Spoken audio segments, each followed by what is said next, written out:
warahmatullahi wabarakatuh. Kepada Allah Subhanahu wa taala kita mohon perlindungan agar kita selalu dalam keadaan sehat walafiat. Salawat dan salam kita aturkan kepada Nabi besar Muhammad sallallahu alaihi wasallam. Allahumma sholli ala Muhammad wa ala ali Muhammad. Assalamualaikum ya Rasulullah.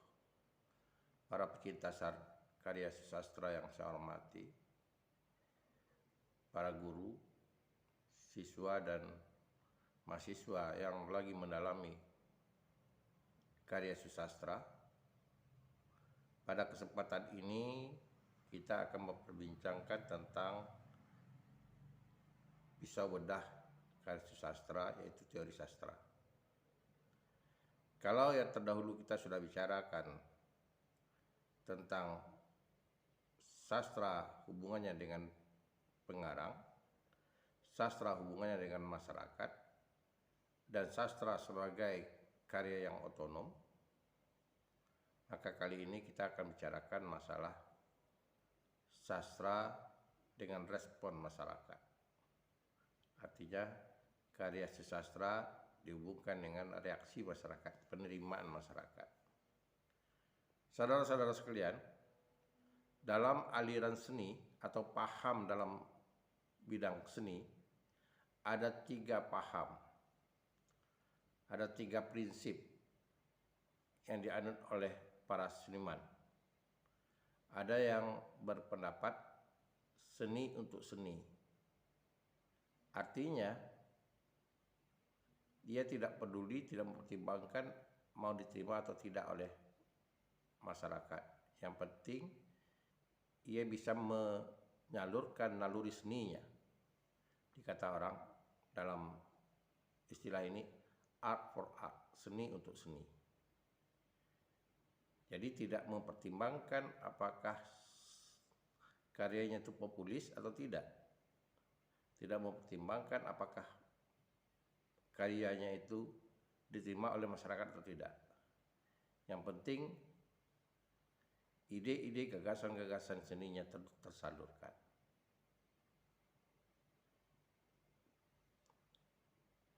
Kemudian ada yang memperalat seni itu menjadi sesuatu atau menjadi alat propaganda. Dikatakan dalam paham seni untuk propaganda, seni untuk kampanye misalnya, seni untuk penyuluhan misalnya. Nah, ini memang semata-mata karya seni itu dijadikan alat, dijadikan media untuk misi tertentu, baik itu misi kelembagaan, misi paham, misi pemerintah. Itu seni untuk propaganda. Dan ini pernah terjadi di Indonesia, paham ini, ketika masanya G30 SPKI, sebelum masa G30 SPKI, yang dikatakan ada nama lembaganya Lekra. Sehingga para sastrawan protes, sehingga muncullah surat yang namanya Manifest Kebudayaan, Manikebu, Manifest Kebudayaan. Itu terjadi di Indonesia. Tapi kalau di luar negeri juga hal-hal seperti ini juga dapat dipahami berlangsung. Misalnya seni itu untuk paham tertentu.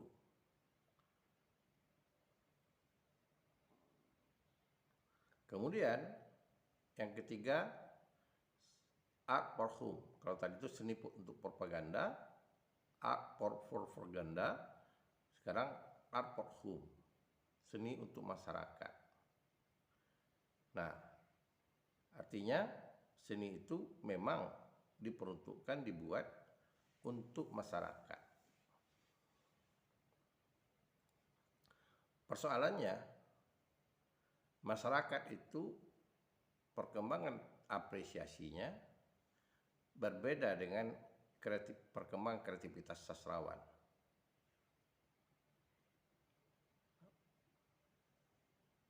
perkembangan kreativitas sastrawan lebih cepat daripada perkembangan tingkat apresiasi masyarakat. Apalagi sekarang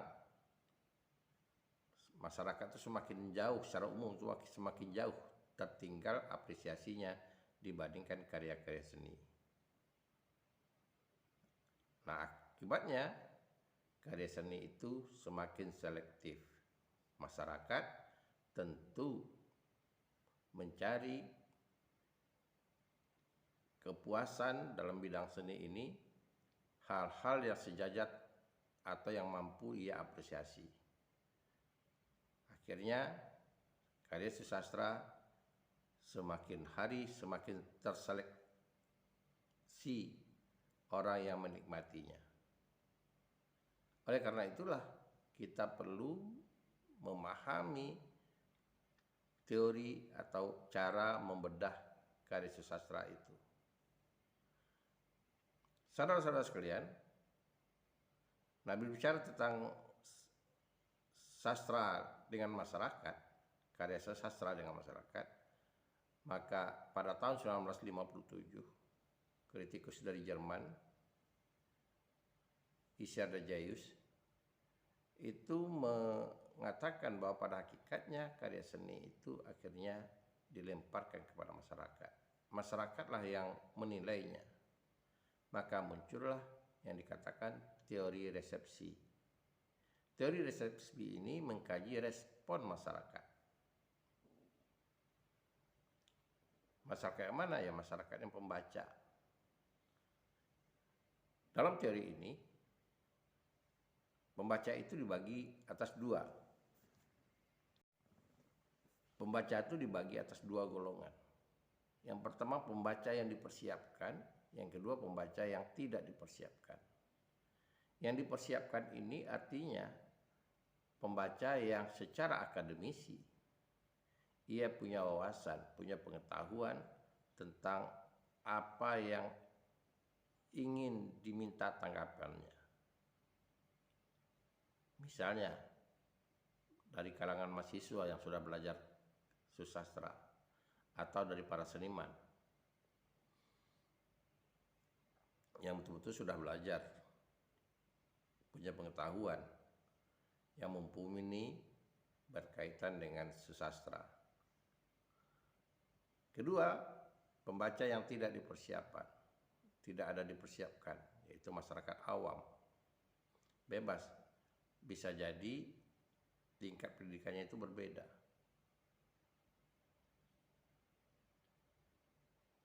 Tingkat wawasannya berbeda. Jadi masyarakat awam. Kalau yang dipersiapkan ini tingkat pengetahuannya itu sama.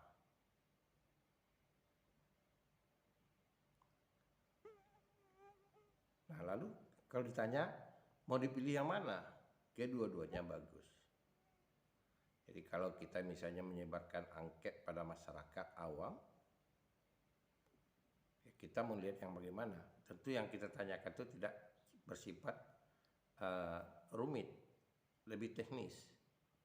Tapi kalau kita bicara masyarakat akademisi, tentu yang kita pertanyakan adalah yang sifatnya konstruktif, menggali apa yang ada dalam sebuah karya sastra.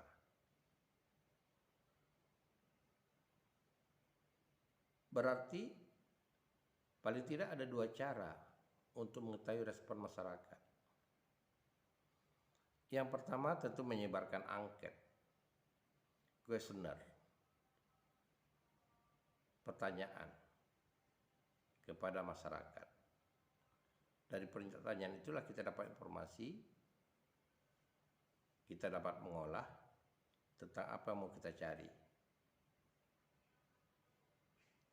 Tentu pertanyaan itu berkaitan dengan aspek-aspek yang ingin kita dapati dari masyarakat. Yang kedua, melalui wawancara.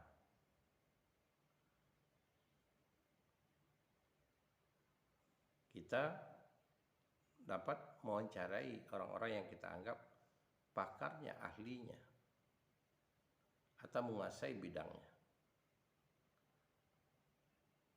Dan dapat juga kita lakukan sistem pengumpulan data, wawancara dengan apa yang akan kita cari, yaitu melalui sistem grounded.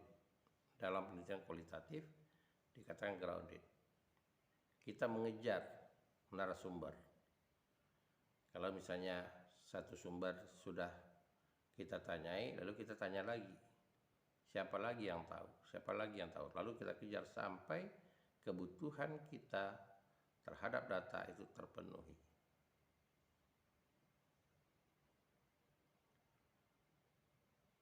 Saudara-saudara sekalian, jadi kalau digambarkan dalam penelitian, itu dapat dikatakan kalau respon masyarakat itu dapat berbentuk kuantitatif, dapat berbentuk kualitatif.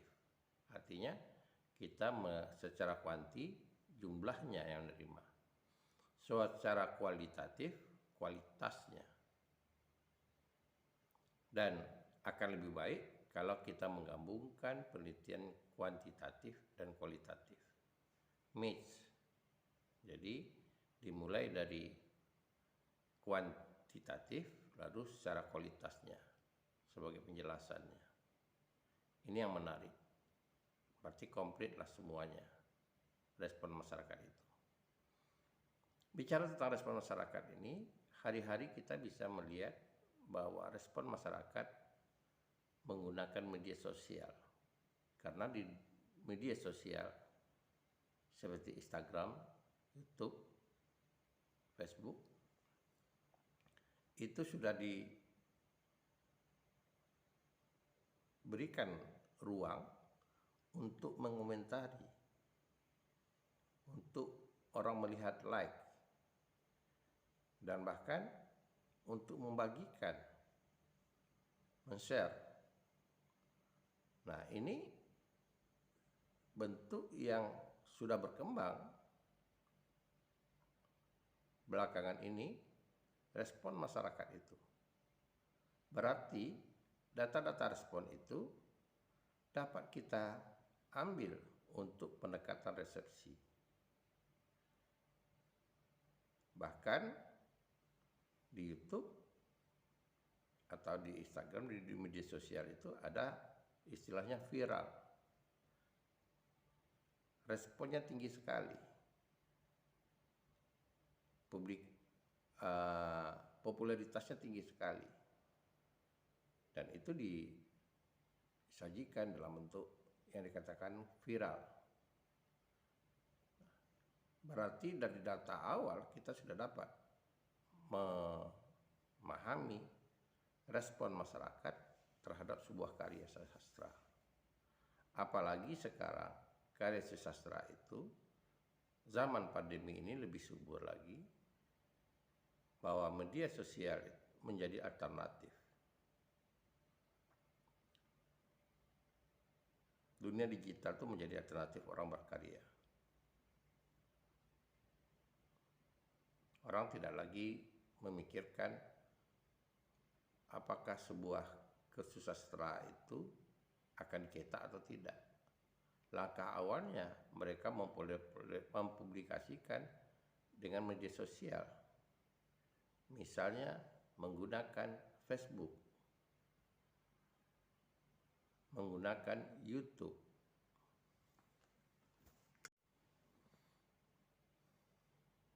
Nah, apalagi sekarang cerita-cerita berseri, alternatif orang menggarapnya dengan mempublikasikan di YouTube. Banyak aplikasi yang khusus menggunakan atau materinya berkaitan dengan film atau drama seri. Nah, dari sini kita bisa melihat respon masyarakat. Bahkan dengan data yang diberikan oleh media sosial, kita dapat memilih karya yang layak, yang menjadi penasaran kita, yang layak kita cermati. Memang kita tahu bahwa komentar-komentar dari netizen itu tidak semuanya berbentuk komentar. Dan kita juga harus bisa memilah komentar-komentar yang mana yang layak untuk kita jadikan data awal. Nah, ini yang sangat membantu dalam dunia digital. Berarti keberlangsungan respon masyarakat, tanggapan masyarakat terhadap sebuah karya sastra sampai saat ini semakin subur. Semakin subur dan semakin mudah dilihat, semakin mudah dicermati. Karena yang pertama sekali, karya sastra menggunakan media sosial, lalu media sosial itu menyiapkan ruang untuk merespon karya sastra. Maka keloplah dia. Meskipun sebetulnya respon masyarakat itu kategori masyarakat yang kedua. Masyarakat yang kita anggap masyarakat yang tidak dipersiapkan. Nah, kita tidak dapat mengharapkan masyarakat yang dipersiapkan kualitasnya atau wawasannya terhadap karya sastra. Tetapi karya sastra kan tidak bisa juga memilih. Orang yang berpendidikan dan tidak berpendidikan untuk menikmatinya. Ketika dilentarkan di masyarakat, beragam kemampuan orang dan beragam juga sudut pandang orang. Ada yang suka dan ada yang tidak suka. Nah, biasanya apabila sebuah karya sastra itu banyak yang tidak suka, maka otomatis karya sastra itu akan tenggelam. Tapi kalau suka, maka akan berkelanjutan. Kenapa demikian? Ya, karena yang menonton berikutnya ada dasarnya orang membaca karena ada melihat responnya orang cukup tinggi. Orang yang like itu atau menonton karya sastra itu cukup tinggi. Dan inilah yang menguntungkan kita dalam menggunakan media sosial. Saudara-saudara sekalian, nah, kalau kita pahami bahwa apa yang mau kita harapkan dari reaksi masyarakat pembaca, tentu kita selayaknya mengetahui dulu apa yang kita perlukan dari reaksi dan bagaimana pula masyarakat itu menilai harus kita persiapkan. Misalnya, yang kita harapkan respon masyarakat kritik yang sifatnya lebih ke teknis. Maka kita berharap betul-betul pembaca itu secara akademisi mengetahui hal itu. Nah,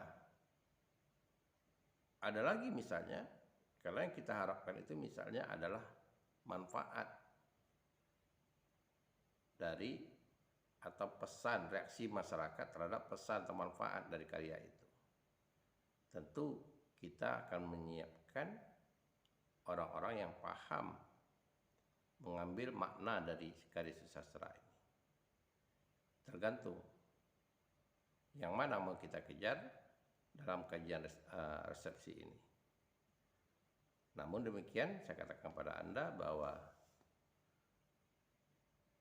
penelitian yang menggunakan pesan atau bedah resepsi ini berarti kita melemparkan atau memberikan karya sastra itu pada masyarakat, lalu kita iringi dengan pertanyaan-pertanyaan kalau memang kita ingin lebih terarah apa yang mau kita gali, apa yang mau kita harapkan dari respon masyarakat. Dunia digital tidak bisa mengarahkan respon masyarakat.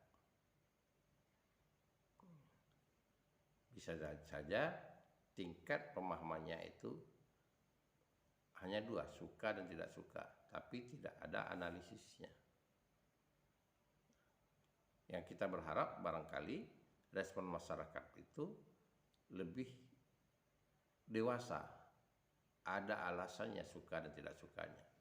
Sukanya di mana, tidak sukanya di mana. Oleh karena itu, meskipun media sosial sudah menyajikan data respon masyarakat, masalah suka dan tidak suka, kita akan lebih selektif lagi memilah komentar masalah suka dan tidak suka itu. Karena dalam media sosial ini juga terjadi propaganda. Dan itu cepat sekali. Persoalan suka dan tidak suka. Dan ini yang harus dihati-hatikan. Harus dilihat betul. Banyak hal-hal yang tidak kita ketahui, manipulasi, bahkan sifatnya subjektif dalam penilaian. Dalam riset kita, dalam respon kita itu bisa jadi kita menghindari penilaian-penilaian yang subjektif dari masyarakat.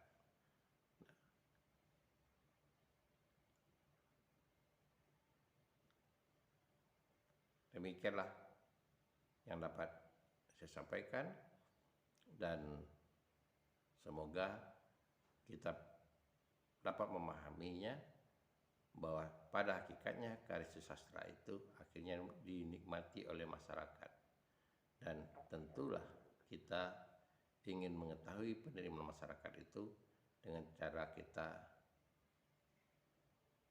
menggali respon masyarakat. Nah, pendekatan seperti inilah yang dikatakan dengan pendekatan resepsi. Lebih kurang mohon maaf.